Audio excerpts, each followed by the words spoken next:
Welcome to the Ancient Civilizations channel. Since the beginning of time, many civilizations have risen to greatness and crumbled to dust, leaving behind only fragments of their legacy. But among these ancient peoples, one group stands out for the enduring mystery surrounding them: the Amalekites. Did you know that they were the first nation to launch an attack on the Israelites shortly after their escape from Egypt? But who exactly were the Amalekites? Where did they come from? And most importantly, do they still exist today? According to the Bible, the Amalekites were direct descendants of Amalek, the grandson of Esau.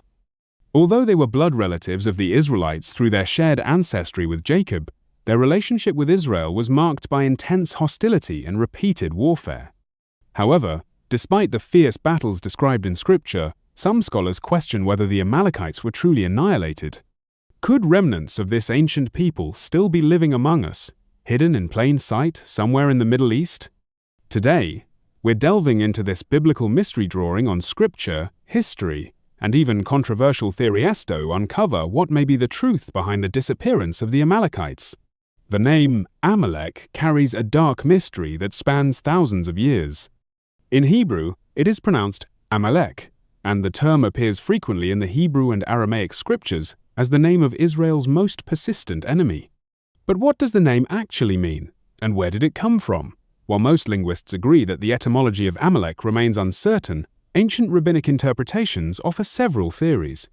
One interpretation suggests that the name is a combination of the Hebrew words am, meaning people or nation, and lak, possibly linked to lashon, meaning tongue or language. Some rabbis extended this interpretation to imply that the name meant a people who lick, even a people who lick blood, drawing on the image of the Amalekites as cruel and violent enemies of Israel. However, critics note that the Hebrew word for blood, dam, is not part of the name Amalek, making this explanation seem more symbolic than linguistic. Renowned linguist Richard C. Steiner has proposed a striking alternative theory. He has argued that Amalek may derive from the Egyptian term mister, which translates as hostile Asiatic or brutal Semite. This term may refer to the Shasu, a group of ancient Semitic nomads known for their militant and rebellious nature. If Steiner's theory is valid, then Amalek may not have been a personal name at all, but rather a title or descriptor for a fierce, warlike tribe.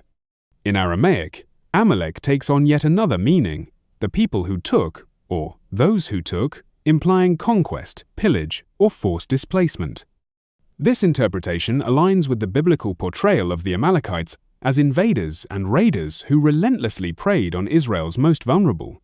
Adding further complexity, Amalek's mother, Timnah, was descended from Hurriansa people linked to Indo-European cultures that lived in Mesopotamia.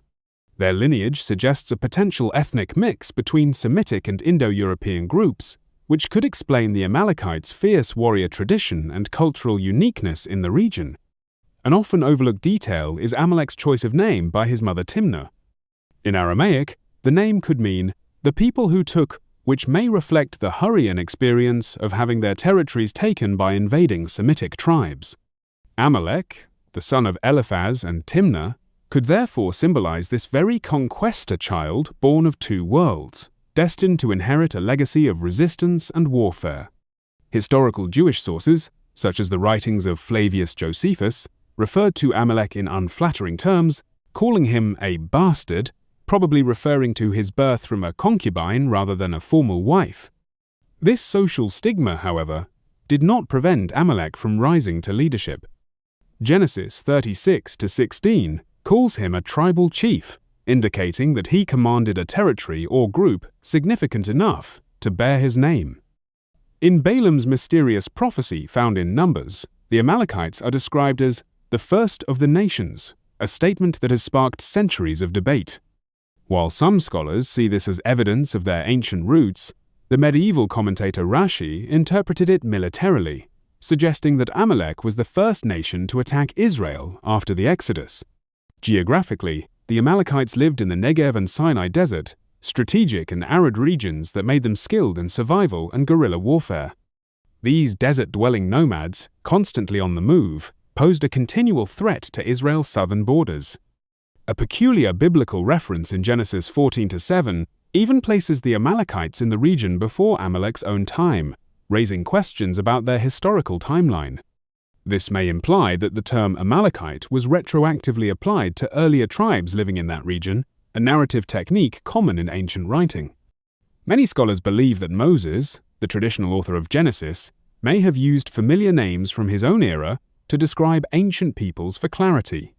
If this is the case, the Amalekites of Genesis the 14th of May have been a completely different group, possibly ancestors or predecessors of the later enemy tribe known by the same name. Throughout the Old Testament, the Amalekites consistently emerge as fierce opponents of Israel. Their first direct confrontation with the Israelites occurred at Rephidim, recorded in Exodus 17 to 8:16. The Amalekites launched a surprise attack on the weary Israelites, forcing Moses to lead a counter-defense. In this battle, a symbolic event took place.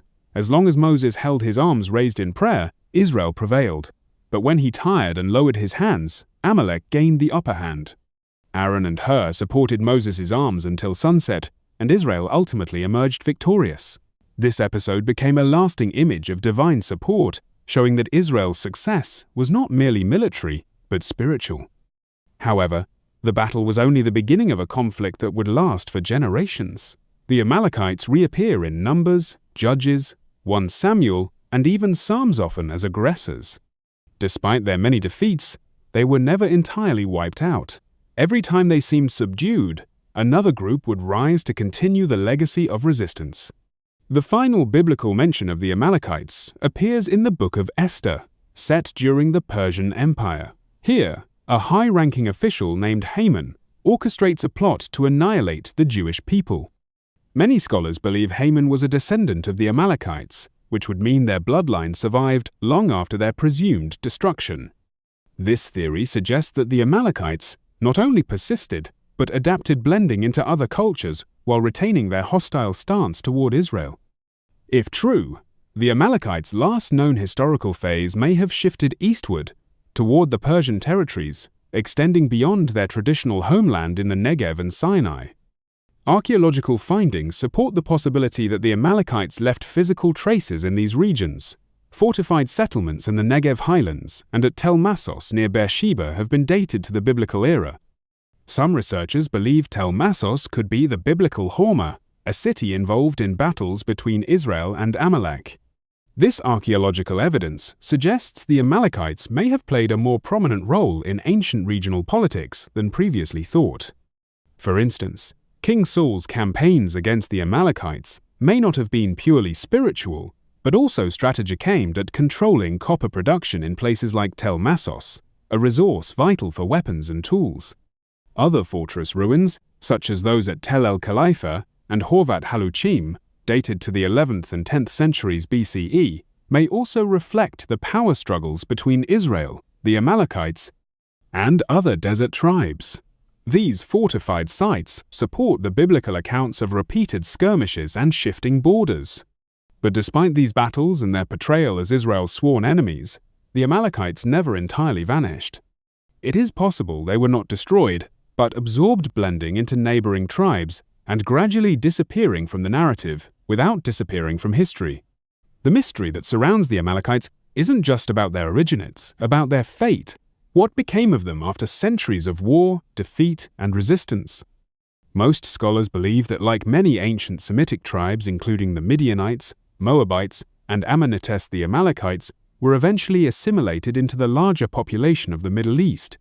Over time, their identity dissolved, but their bloodline did not.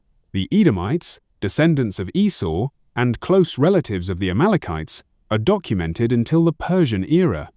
After that, they seem to vanish from records just like the Amalekites. Yet, vanishing from records doesn't mean extinction.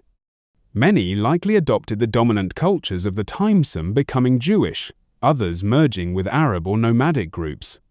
It is highly likely that the modern populations in Jordan, Israel, Palestine, Saudi Arabia, and even parts of Syria and Iraq carry traces of Edomite and Amalekite ancestry. Bedouin tribes in southern Jordan, especially near the Seir Mountains, may still hold echoes of their ancient lineage. Today, there are no people who openly identify as Amalekites, and it is unlikely that any distinct tribes with that name still exist. However, their genetic legacy may live on. Some studies and genetic comparisons suggest that modern Palestinians, Jordanians, and even certain Jewish communities may carry markers linked to both Edomite and Amalekite ancestry.